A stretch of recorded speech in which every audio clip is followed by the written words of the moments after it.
शिवाय। ओम नमः शिवाय। ओम नमः शिवाय।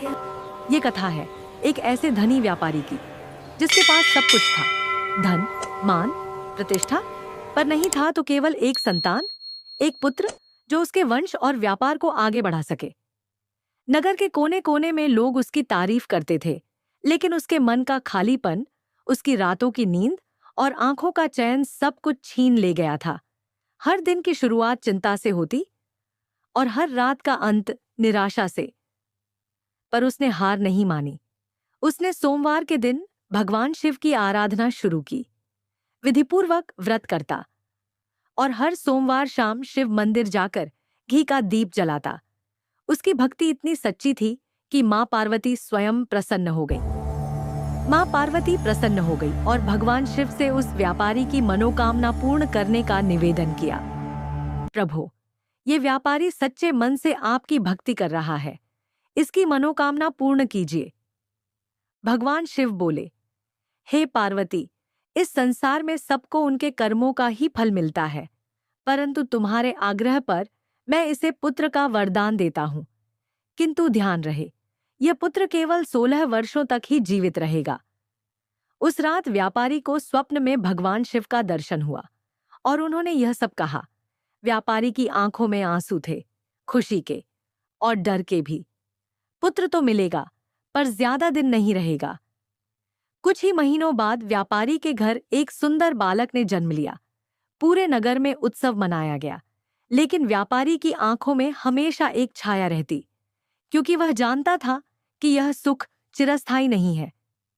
समय बीतता गया और पुत्र 12 वर्ष का हुआ। व्यापारी ने उसे वाराणसी पढ़ने भेजा।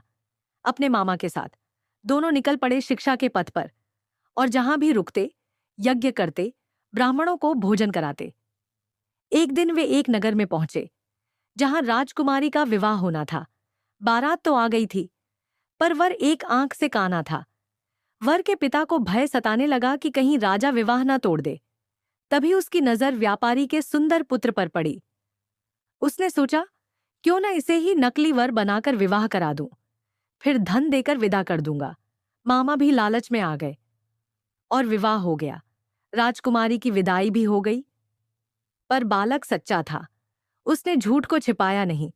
ओढ़नी पर लिख दिया, राजकुमारी, तुमसे विवाह मेरा हुआ है, पर अब तुम जिसके साथ जाओगी वह काना है। राजकुमारी ने सच जान लिया और साथ जाने से मना कर दिया। राजा ने सब कुछ जानकर बेटी को महल में ही रख लिया और इधर बालक अपने मामा के साथ वाराणसी पहुंच गया। समय बीता और पुत्र की आयु 16 वर्ष हुई। उसने विधिपूर्वक यज्ञ किया, ब्राह्मणों को भोजन कराया, वस्त्र और धन दान किए और फिर रात को सो गया।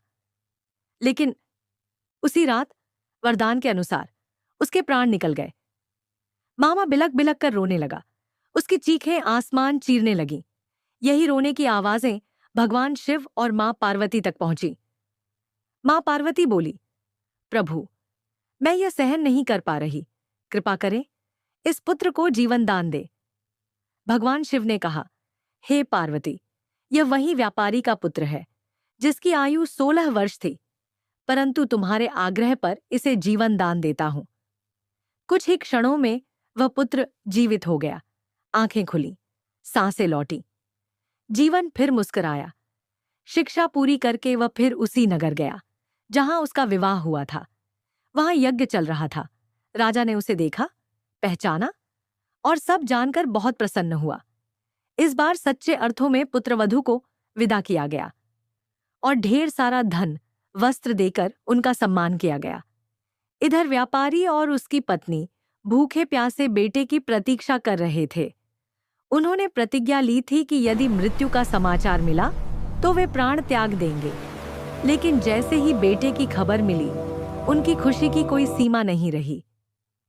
नगर द्वार पर जाकर बेटे का स्वागत किया। पुत्रवधू को देखा तो आंखों से अश्रुधारा बह निकली।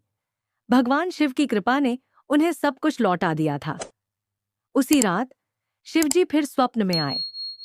हे श्रेष्ठी, तेरे सोमवार व्रत और व्रत कथा श्रवण से मैं प्रसन्न हुआ और तेरे पुत्र को दी दीर्घायु।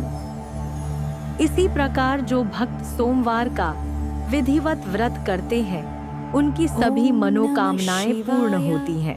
ॐ नमः शिवाय ॐ नमः शिवाय।